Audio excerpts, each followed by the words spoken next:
Mr. Impossible by Roger Hargraves.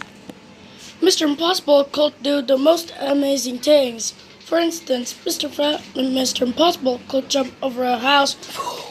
You try it, it's impossible. And Mr. Impossible could make himself invisible. All he had to do was stand there and think about becoming invisible. And he become invisible. You try it, it's impossible. And Mr. Impossible could fly. All he had to do was stand there and flap his arms about, and off he flew. You try it, it's impossible. And Mr. Impossible lived in an impossible-looking house. Have you ever seen a house in such an impossible place? Of course not. One day, Mr. Impossible was out walking in the woods when he met a boy called William.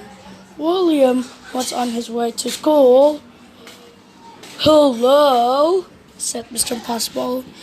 "Hello," replied William. "I'm William." "I'm impossible," said Mr. Impossible. "Really?" said William. "Really?" smiled Mr. Impossible. "Can you do impossible things?" asked William. "Haven't come across anything I couldn't do," replied Mr. Impossible modestly. William thought.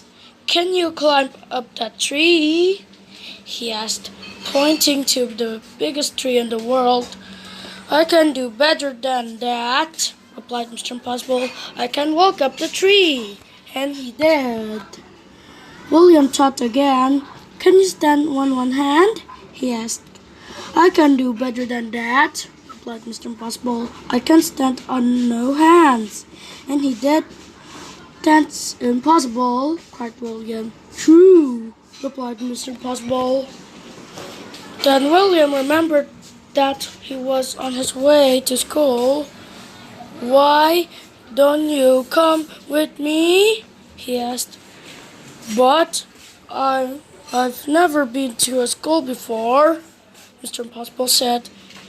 "Then it's time you did," replied William. "Come on."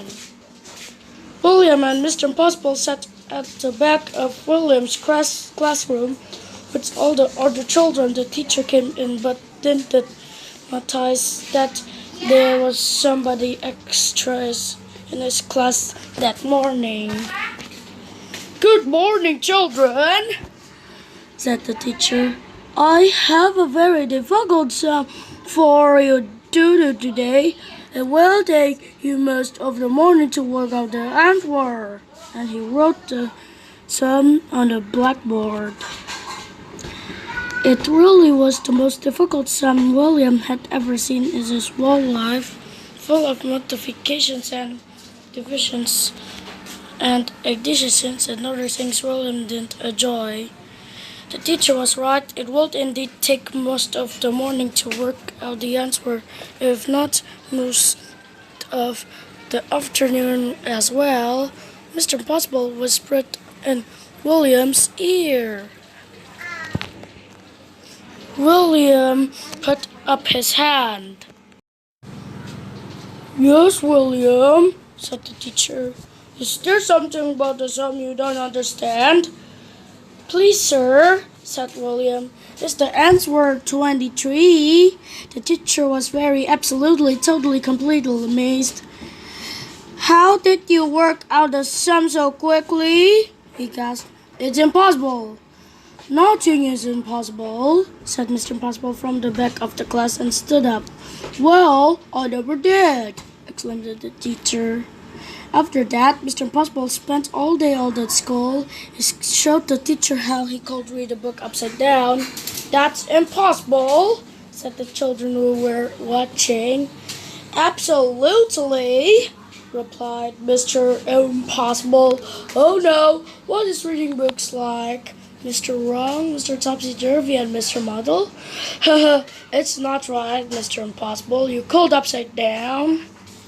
Then William asked Mr. Impossible if he would like to play in the school football match. Oh, yes, please, replied Mr. Impossible. I've never played football before, and do you know what he did? He kicked the football so high to the air that when it came down, it had snow on it. What an impossible thing to do, huh? Then it was time to go home. Mr. Impossible said goodbye to all the people at the school and then said goodbye to William. Goodbye, Mr. Impossible, said William. Goodbye, William, said Mr. Impossible, and just disappeared. William rubbed his eyes and went home. William's mother and father were waiting for him. Hello, William, they said. Did you have a good at school? Yes, replied William, and I met somebody who can do anything in the world. Really, William? Tibot laughed. You're impossible. William smiled and went inside.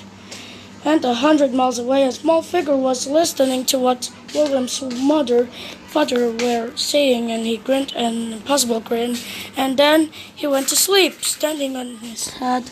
And we all know that's impossible, haha, no.